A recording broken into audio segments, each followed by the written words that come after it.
For weeks, Daniel had felt it. The eerie sensation of being watched, even in the solitude of his small apartment. Every night as he lay in bed, he could swear there were eyes boring into him, though he was always alone. One restless night, curiosity got the better of him. With trembling hands, he picked up a flashlight and crouched by the bed. The room was dim, the only light a weak glow from the bedside lamp. Slowly, Daniel leaned down and pointed the flashlight under the bed. At first, there was nothing, just empty darkness. But then 2 glowing eyes blinked open, staring directly at him. They were unnaturally bright, reflecting the light like a predator in the wild. Before Daniel could scream, the eyes vanished, swallowed by the shadows. Convinced he was hallucinating, Daniel grabbed his phone and angled it under the bed, using the screen as a makeshift mirror. He froze. On the phone's reflection, a pale face with hollow cheeks and a twisted smile stared back at him.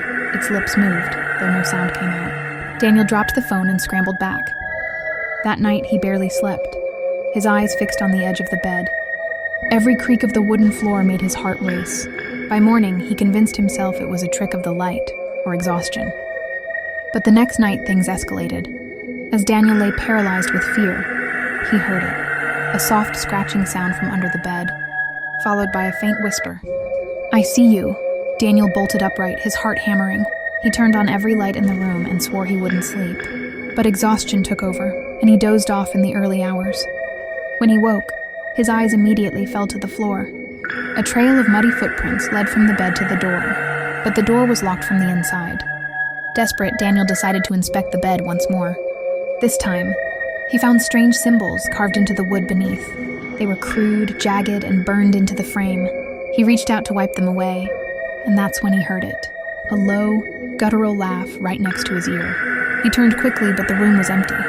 The laughter echoed from under the bed now. Louder, almost mocking. Slowly, Daniel backed out of the room, slamming the door shut behind him. The neighbors found Daniel's apartment eerily silent the next day. Inside, his bed was overturned, the mattress torn apart, but he was gone.